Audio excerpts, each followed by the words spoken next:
Vuelvan conmigo una vez más al capítulo 1 de la carta del apóstol Pablo a los Romanos. Romanos capítulo 1, y en esta ocasión vamos a leer los versículos 18 al 23. Romanos capítulo 1, versículos 18 al 23. Dice la palabra de Dios: porque la ira de Dios se revela desde el cielo contra toda impiedad e injusticia de los hombres que detienen con injusticia la verdad. Porque lo que de Dios se conoce les es manifiesto, pues Dios se lo manifestó. Porque las cosas invisibles de Él, su eterno poder y deidad, se hacen claramente visibles desde la creación del mundo, siendo entendidas por medio de las cosas hechas, de modo que no tienen excusas. Pues habiendo conocido a Dios, no le glorificaron como a Dios, ni le dieron gracias, sino que se envanecieron en sus razonamientos, y su necio corazón fue entenebrecido. Profesando ser sabios, se hicieron necios, y cambiaron la gloria del Dios incorruptible en semejanza de imagen de hombre corruptible, de aves, de cuadrúpedos y de reptiles. Gracias te damos, oh Señor, por darnos la oportunidad de un día más de existencia. Gracias por reunirnos con tu pueblo para proclamar, oh Dios del cielo, tu mensaje, el mensaje del Evangelio. Oramos para que al proclamar este mensaje, las personas puedan ser conscientes de la necesidad de este Evangelio y que de esa manera puedan abrazarlo por la fe. No hay salvación fuera de nuestro Señor Jesucristo. Él es el único medio de salvación que tú has provisto. Y oramos para que, conforme a tu santa y divina voluntad, aquellos que no conocen al Señor puedan conocerlo. Y nosotros podamos entender también que este Evangelio, que es tan necesario para las personas, debe ser proclamado por nosotros para que ellos puedan ser salvos. Oramos por tu gracia, oramos, pedimos por tu asistencia, en el nombre de Jesucristo. Amén. Imagine que usted está paseando junto a su familia por la calle del puerto de Santo Domingo y de repente usted escucha una fuerte voz proveniente de un gran barco con el siguiente mensaje: todos deben abordar, porque este es el único medio de salvación. Pero el mensaje no dice nada más, sino que solamente repite: todos, absolutamente todos, deben abordar el barco, porque este es el único medio de salvación. ¿Qué pensaría usted o cómo reaccionaría ante este mensaje tan inusual y extraño que proviene de ese barco? Bueno, es muy probable que usted piense que solamente se trata de una campaña publicitaria de parte de las personas del barco, y por lo tanto usted va a ignorar el mensaje que proviene de la embarcación, y usted va a seguir caminando, disfrutando del paisaje, disfrutando de la hermosa vista que le ofrecen las costas de nuestro país. Pero supongamos que usted no solo escucha el mensaje proveniente del barco: este es el único medio de salvación y por lo tanto todos deben abordar, sino que además usted acaba de enterarse por medio de una fuente confiable que en pocas horas las aguas tanto del Océano Atlántico como también del Mar Caribe comenzarán a subir de nivel e inundarán toda la isla de manera completa.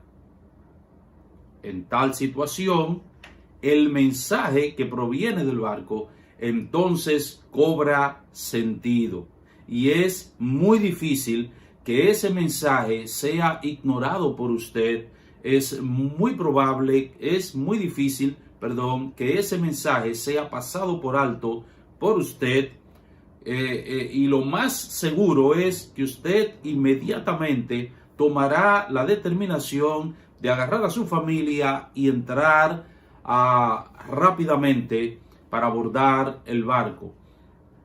Bueno, eso es más o menos lo que el apóstol Pablo hace en esta sección que nosotros tenemos por delante.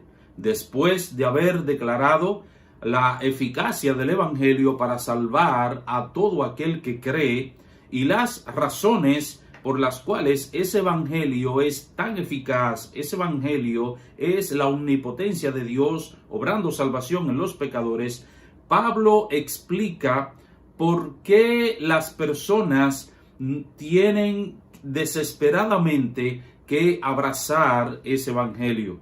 ¿Por qué las personas, todos los seres humanos, necesitan desesperadamente ese evangelio? Y ese es el tema bajo el cual estudiaremos esta sección, no solamente los versículos que leímos 18 al 23, sino la sección completa, los versículos 18 al 32, la necesidad del evangelio. Y hay tres razones aquí por las que el evangelio de Jesús es una necesidad. En primer lugar, el evangelio es una necesidad por la ira de Dios revelada. El evangelio es necesario por la ira de Dios revelada. Versículo 18. Dice una vez más Pablo aquí, porque la ira de Dios se revela desde el cielo contra toda impiedad e injusticia de los hombres que detienen con injusticia la verdad. Al hablar de la ira de Dios debemos diferenciarla de la ira de los dioses de la mitología griega, así como también de la ira de los seres humanos. Cuando la Biblia nos habla de la ira de Dios, no se está refiriendo a una ira caprichosa, no se está refiriendo a ese enojo, a ese arrebato de enojo que nos suele caracterizar a nosotros los seres humanos. Nosotros, cuando no obtenemos lo que nosotros deseamos, cuando alguien nos ofende o cuando nos sentimos ofendidos por alguien, entonces nosotros reaccionamos de manera airada. Pero esa ira de Dios no es a lo que se está refiriendo a Pablo aquí. No es a la ira de nosotros, no es a la ira del hombre. Y no es a la ira, repito, de esos dioses caprichosos que un día amanecían, no amanecían contentos, un día amanecían malhumorados y entonces decidían, según la mitología griega, decidían entonces descargar todo el peso de su ira sobre sus criaturas. El Señor no es un ser caprichoso que en un momento está contento y de repente cambia su estado anímico y entonces arremete contra su creación y de manera particular contra los seres humanos. Eso no es lo que Pablo nos presenta aquí y eso no es a lo que la Biblia se refiere cuando nos habla de la ira de Dios. Más bien, cuando Pablo habla aquí de la ira de Dios, se está refiriendo a su santa indignación contra el pecado de los hombres, que atrae obviamente su juicio sobre ellos. Que es la ira de Dios, es la santa indignación de Dios contra el pecado de los hombres que atrae su juicio sobre ellos. Aunque en varias partes del Nuevo Testamento se hace referencia a una manifestación escatológica de la ira de Dios, es decir, una manifestación futura de la ira de Dios, una manifestación final de la ira de Dios, que tendrá lugar cuando nuestro Señor Jesucristo venga en su gloria.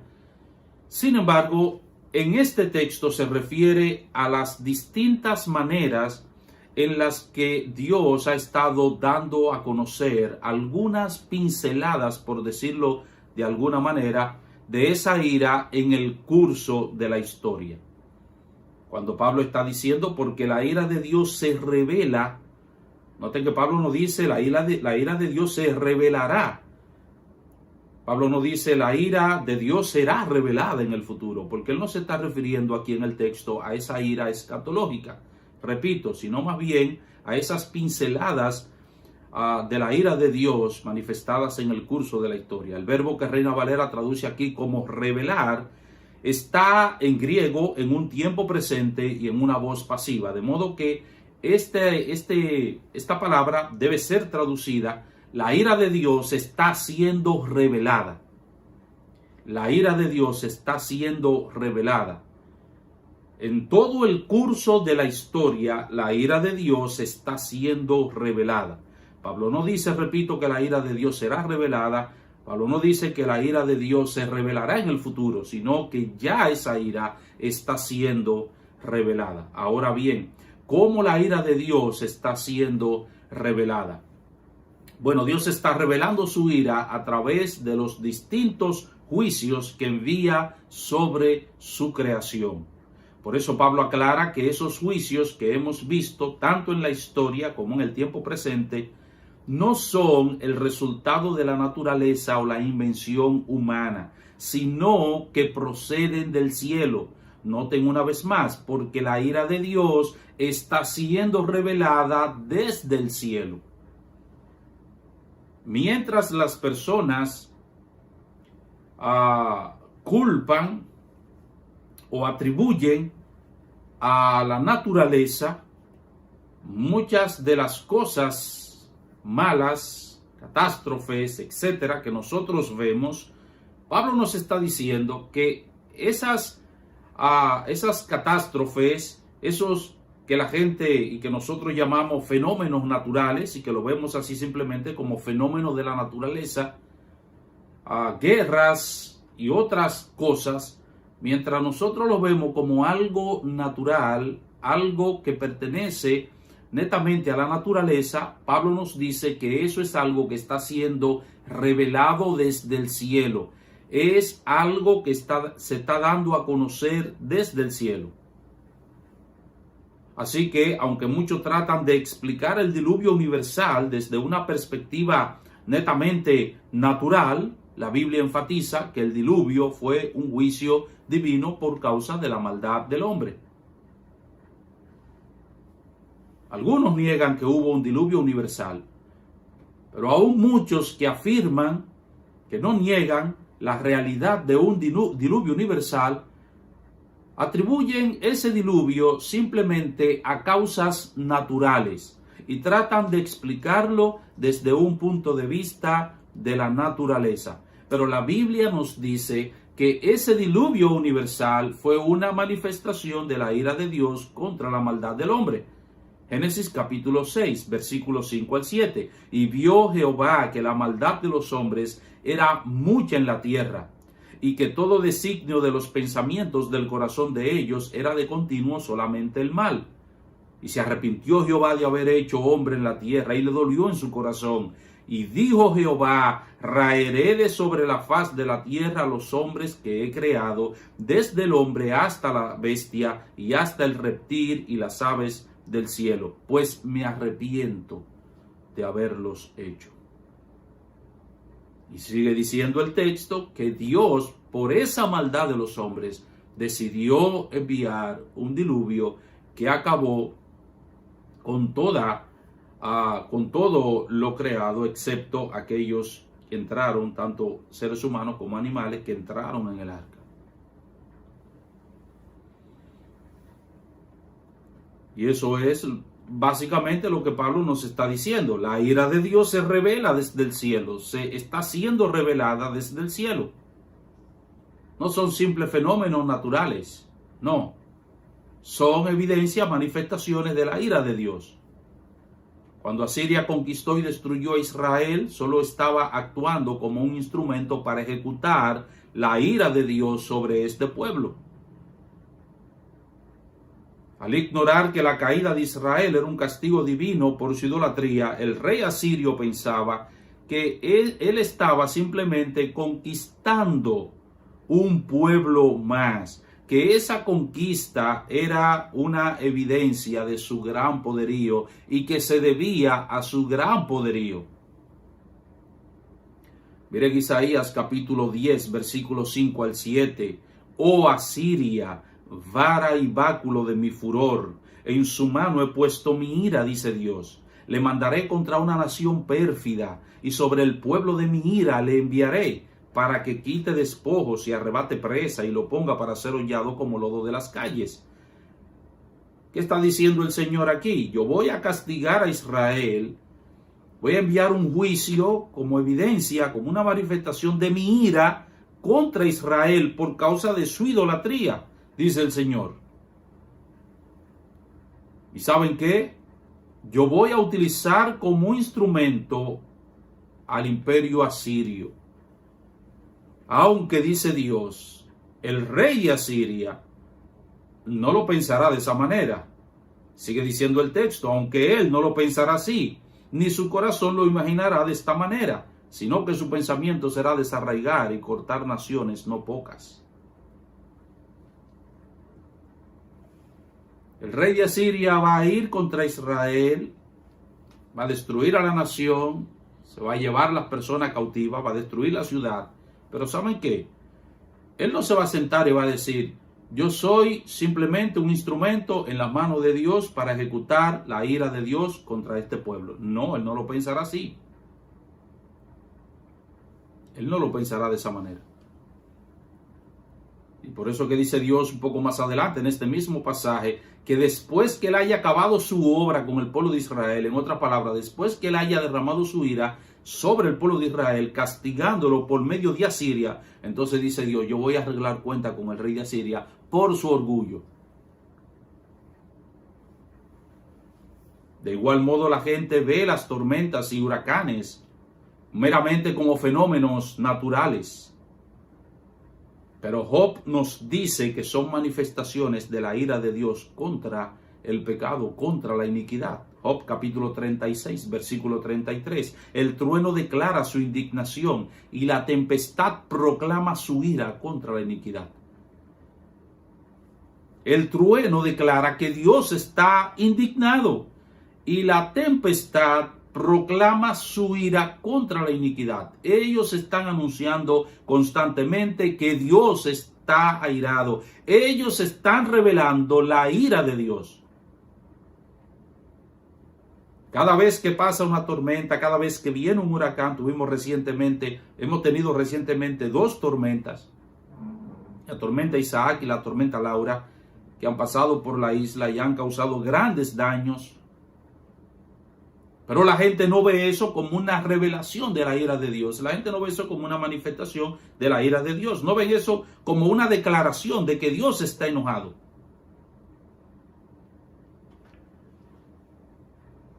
Y eso no produce temor en las personas para volverse a Dios. De igual manera nosotros podemos especular que el COVID-19 fue creado en un laboratorio por un país para beneficiarse económicamente de las demás naciones del mundo. Pero lo cierto es que estas cosas, estas plagas, estas epidemias, pandemias, son manifestaciones de un Dios justo que está sumamente indignado contra el pecado de sus criaturas. ¿Y contra quiénes Dios revela su ira? Pablo responde que Dios revela su ira contra todos los hombres impíos e injustos. Romanos 1:18, porque la ira de Dios se revela desde el cielo contra toda impiedad e injusticia de los hombres. Las palabras impiedad e injusticia son dos adjetivos sustantivados que apuntan a la rebelión del hombre contra su creador, contra Dios. La primera palabra tiene que ver con la falta de reverencia o temor a Dios, y la segunda con la falta de conformidad a la palabra, a la santa ley de Dios. Dios está airado porque el hombre no le teme con un temor reverente, y como no le teme, entonces tampoco le obedece. Por eso dice Pablo más adelante en Romanos capítulo 3 versículo 18, no hay temor de Dios delante de sus ojos. Y Pablo dice eso al final de una lista de pecados que el hombre comete contra Dios. Así que el temor a Dios es la causa de nuestra la causa de nuestra obediencia a la palabra de Dios.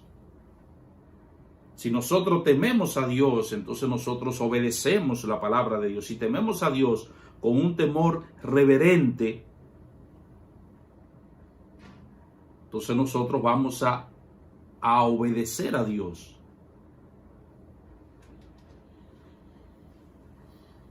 La obediencia a la palabra de Dios es el resultado de nuestro temor a Dios. Por eso dice Pablo, yo hacen esto y esto y esto y esto y esto. ¿Saben por qué? Porque no hay temor de Dios delante de sus ojos. Por eso dice Salomón en Proverbios 1:7, el principio de la sabiduría es el temor de Jehová. El principio de la sabiduría es el temor de Jehová. El principio para nosotros vivir una vida agradable delante de Dios, para vivir una vida sabia, para vivir una vida en conformidad con la palabra de Dios, es el temor de Jehová. Y luego él dice, los insensatos desprecian la sabiduría y la enseñanza. ¿Pueden ver la relación? Ellos no temen a Dios, y como no temen a Dios, entonces desprecian la sabiduría y la enseñanza. El evangelio es necesario porque la ira de Dios se revela contra todos los hombres impíos e injustos. Pero, ¿en qué consiste tal impiedad e injusticia? ¿Cómo los hombres cometen impiedad e injusticia? ¿Realmente son los hombres merecedores de la ira de Dios? Esto nos lleva de la mano a nuestro segundo punto. El evangelio no solamente es necesario por la ira de Dios revelada, sino también por la ira de Dios merecida.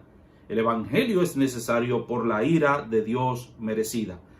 Ante la declaración que hace Pablo de la revelación de la ira de Dios, es muy probable que algunos comiencen a argumentar que son buenos y por lo tanto ellos no merecen la ira divina.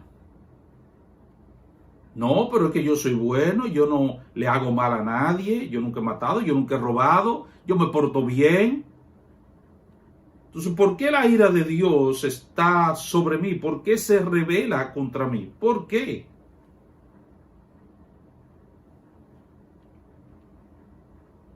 Y esa es la pregunta. ¿Por qué los hombres, todos los seres humanos, son merecedores de la ira de Dios? Bueno, hay tres razones que podríamos dar aquí en nuestro texto. En primer lugar, los hombres merecen la ira divina porque detienen la verdad de Dios. Detienen la verdad de Dios.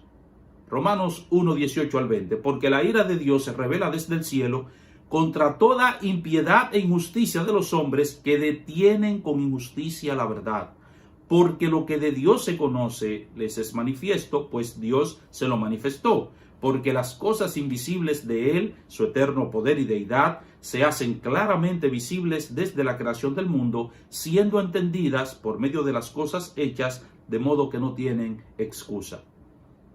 El hecho de vivir sin temor de Dios, impiedad, y en contraposición a su palabra, injusticia, equivale a suprimir la verdad de Dios.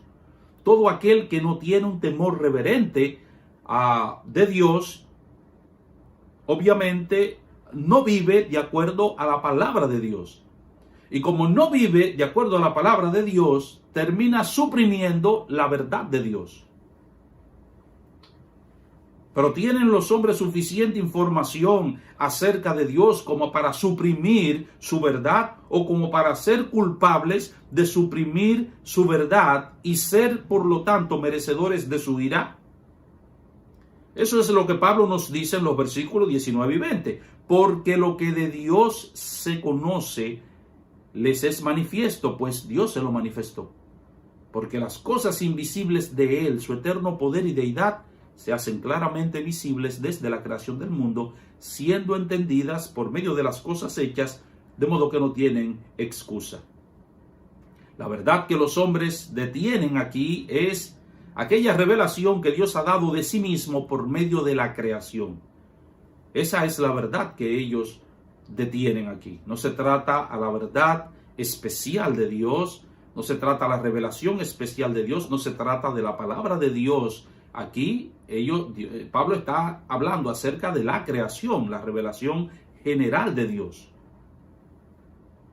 Y lo que Pablo dice es que en la naturaleza Dios ha revelado las cosas invisibles de Él, es decir, su eterno poder y deidad. El poder eterno de Dios y su deidad son invisibles, dice Pablo. El ojo humano no los puede percibir, pero ¿cómo pueden los ojos físicos contemplar las cosas que son invisibles de Dios? Noten lo que Pablo está diciendo, porque las cosas invisibles de Él, su eterno poder y deidad, se hacen claramente visibles desde la creación del mundo. Y es interesante porque en el texto griego, en el texto original, que no lo podemos apreciar tan claramente en nuestra traducción en español, hay una fraseología que es como paradójica.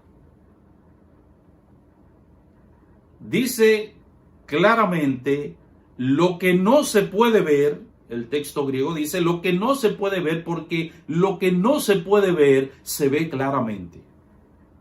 Esa es la idea. Lo que no se puede ver se ve claramente. Como lo que no se puede ver se ve claramente. Eso es lo que Pablo está diciendo. Las cosas invisibles de Él, su eterno poder y deidad, se hacen claramente visibles desde la creación del mundo. ¿Y cómo pueden los ojos físicos contemplar las cosas invisibles de Dios? William Hendriksen responde esta pregunta de la siguiente manera. Es cierto que los ojos físicos son incapaces de ver las cualidades invisibles de Dios, pero mientras estos ojos están observando las glorias del universo que Dios creó, el alma, con su ojo invisible, queda profundamente impresionada. Ve claramente el poder de Dios desplegado en las cosas que han sido hechas, es decir, en las obras de Dios. Lo que dice Hendriksen es lo siguiente. Mientras nosotros, por medio de la creación, podemos contemplar la gloria de Dios, cuando nosotros vemos la creación, cómo el universo funciona tan perfecto, ese mecanismo tan perfecto, todo colocado en su debido lugar, todo funcionando donde debe funcionar, entonces nosotros tenemos que concluir que un ser superior a ese universo y que no es parte de ese universo, un ser que es infinitamente sabio, infinitamente poderoso y, repito, superior, hizo ese vasto universo y por lo tanto, entonces ese ser tiene que ser glorificado. Y cuando nosotros podemos ver la gloria de Dios desplegada en todo el universo, entonces el ojo del alma, dice él, el ojo del alma puede contemplar, dice Dios, el ojo invisible, el alma con su ojo invisible, entonces puede ver claramente la gloria de Dios. Puede contemplar ese poder y puede contemplar esa deidad. Dios se ha dado a conocer a todos los seres humanos por medio de su creación. Salmo 19, versículos 1 al 4. Los cielos cuentan la gloria de Dios y el firmamento anuncia la obra de sus manos.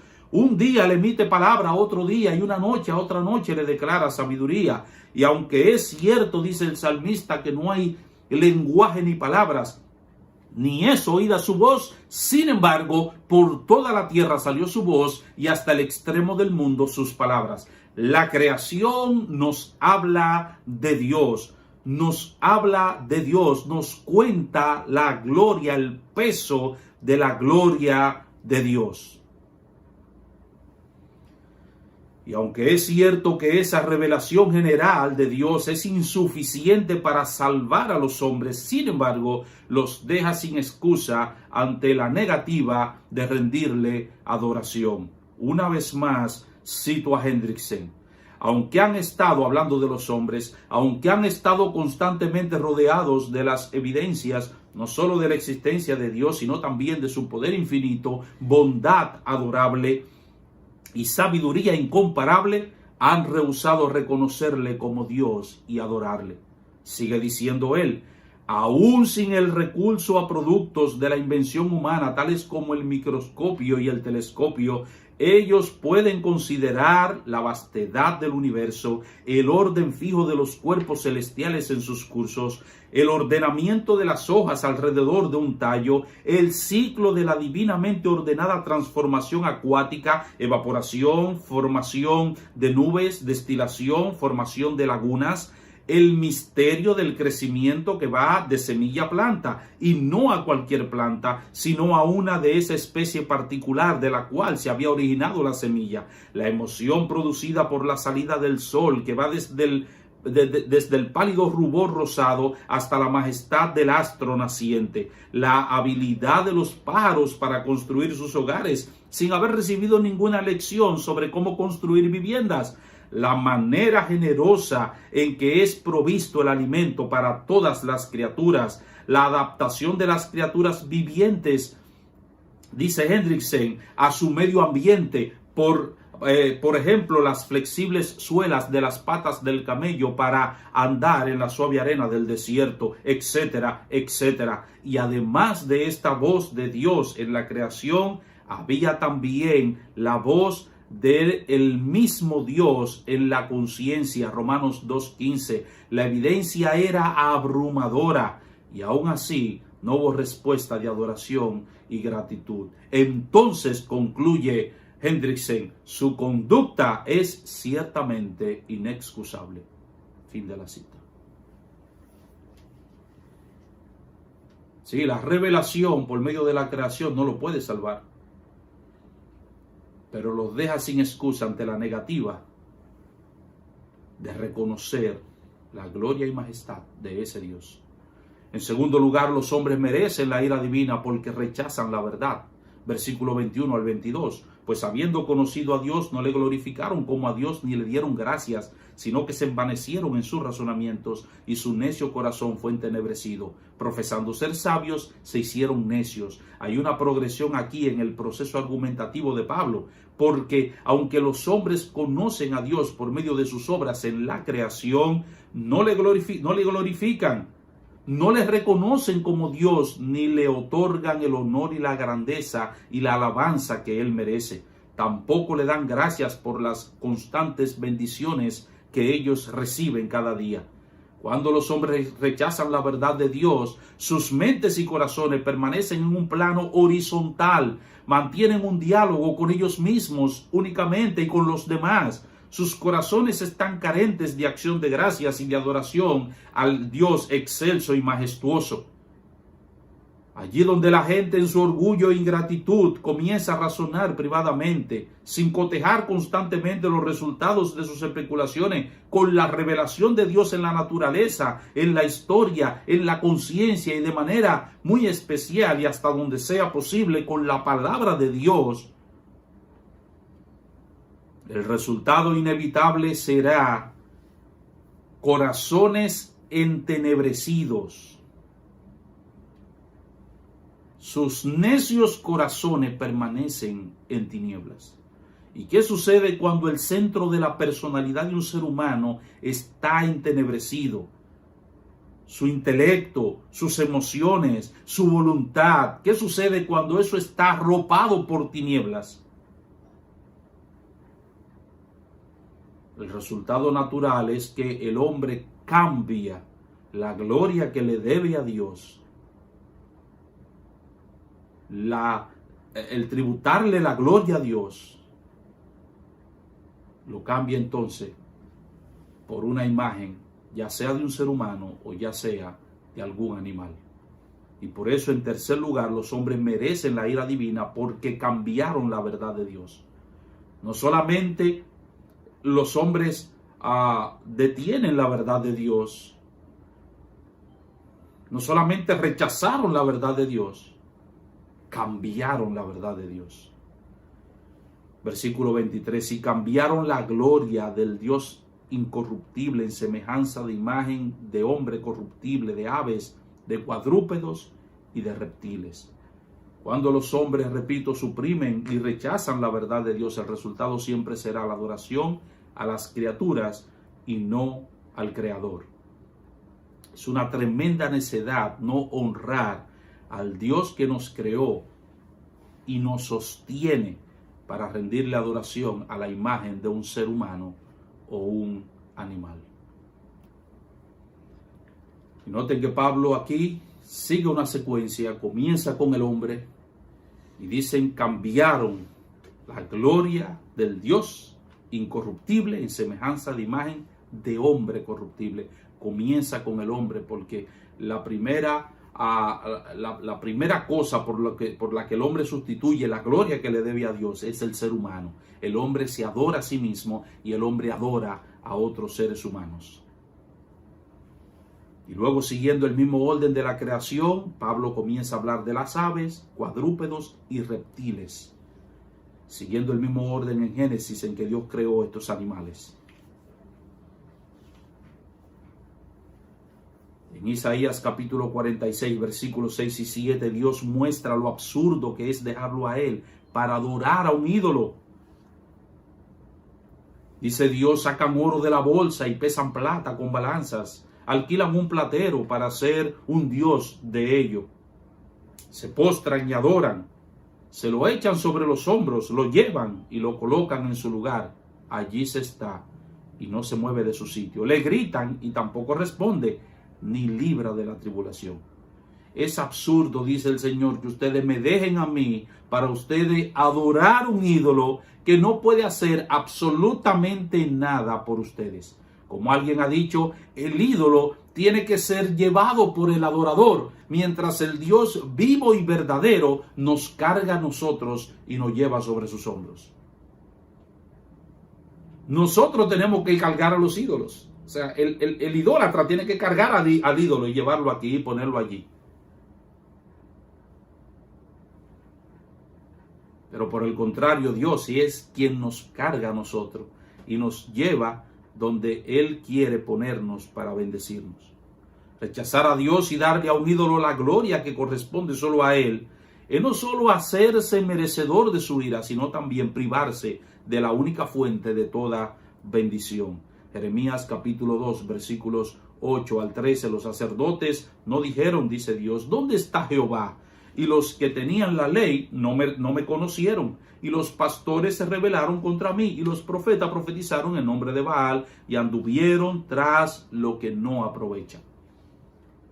¿Pueden ver lo que Dios está diciendo? Es exactamente lo mismo que el apóstol Pablo nos está diciendo en Romanos. Los sacerdotes no dijeron, ¿dónde está Jehová? No preguntaron por mí. Y los que tenían la ley no me conocieron. Sí, rechazaron la palabra de Dios, no me conocieron. Y los pastores se rebelaron contra mí. Los profetas profetizaron en nombre de Baal y anduvieron tras lo que no aprovecha. Por tanto, contenderé aún con vosotros, dijo Jehová, y con los hijos de vuestros hijos pleitearé. Porque pasad a las costas de Quitín y mirad, y enviad a Cedar y considerad cuidadosamente, y ved si se ha hecho cosa semejante a esta. ¿Acaso alguna nación ha cambiado sus dioses, aunque ellos no son dioses? Sin embargo, mi pueblo ha trocado su gloria por lo que no aprovecha. Espantaos, cielos, sobre esto, y horrorizaos, dice el Señor. Desolaos en gran manera, dijo Jehová, porque dos males ha hecho mi pueblo. ¿Cuáles son? Me dejaron a mí fuente de agua viva. Ese es el primer mal. Y el segundo, cavaron para sí cisterna rota que no retiene agua. Dejar al Señor, rechazar su verdad, cambiar la gloria de Dios, es no solamente hacernos merecedores de su vida, sino rechazar la única fuente de verdadera bendición, de verdadero bienestar para nosotros. Concluyo con las siguientes palabras. El Evangelio es una necesidad porque la ira de Dios está siendo revelada desde el cielo contra todos los hombres que detienen, rechazan y cambian la verdad de Dios. Solo el Evangelio de Jesucristo puede cambiar favorablemente el panorama del hombre en el presente y evitar que todo el peso de la ira divina se derrame sobre él por toda la eternidad. Oh, mi amigo, entiende que una condenación eterna avanza velozmente hacia ti y que Cristo es el único que puede librarte de ella. Es el único que puede librarte de ella. Él es ese gran barco que está anclado todavía en el puerto, esperando que tú lo abordes y escape de esa inundación que se avecina. No te quedes allí sentado y abrázalo por la fe. Que Dios te bendiga rica y abundantemente.